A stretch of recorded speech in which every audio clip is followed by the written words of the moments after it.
جو کہ کوئی اس میں جوس ہی نہیں چھوڑتے جو پہنتے ہو. ڈاکٹر صاحب تھینک یو ویری مچ. آج بھی آپ سے بڑی سیر حاصل گفتگو رہی اور کچھ نہ کچھ تشنگی پھر بھی رہ جاتی ہے. کافی سارے میں نے آپ سے سوال پوچھے ہیں مگر اس کے باوجود کچھ باتیں رہ گئی ہیں. اگر آپ اجازت دیں گے تو اگلے پروگرام میں ہم گو کہ ڈاکٹر صاحب ہمارے کلچر اور مذہب میں الکوہل کی ممانعت ہے مگر میں پھر بھی جاننا چاہوں گا کہ الکوہل کے کیا اثرات ہوتے ہیں جو کنزیوم لوگ کرتے ہیں, ڈائبٹیز پہ کیا اثرات ہوتے ہیں, مگر یہ آج ہم بات وقت کی کمی کی وجہ سے نہیں کریں گے. کچھ اور بھی سوال ہیں جیسے کہ ریسٹورینٹ میں جائیں, شادی بیاہ پہ جائیں, یہ ابھی رہ گئے ہیں.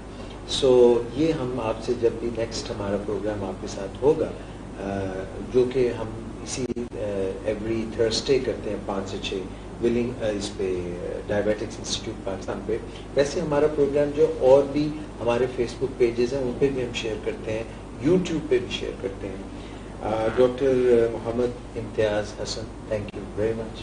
آپ کی ان پٹ کا, آپ کے ٹائم نکالنے کا, your busy very busy clinician, despite that یہ آپ مطلب فری آف چارج یہ ایک لوگوں کو اویئرنیس دے رہے ہیں and you're taking time out and getting the best information and instruction for prevention of diabetes and for awareness of people. Thank you very much.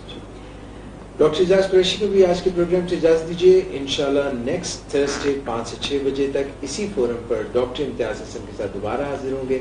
اپنا بہت خیال رکھیے گا اور اپنی ان پٹ دیتے رہیے گا. یاد رکھیے گا کہ ڈاکٹر امتیاز حسن جو ہی ٹائم ملتا ہے جو آپ کے کامنٹس ہوتے ہیں ان میں زیادہ سے زیادہ کوشش کرتے ہیں کہ ان کا بھی جواب دیا جائے. اپنا بہت خیال رکھیے گا. اللہ حافظ.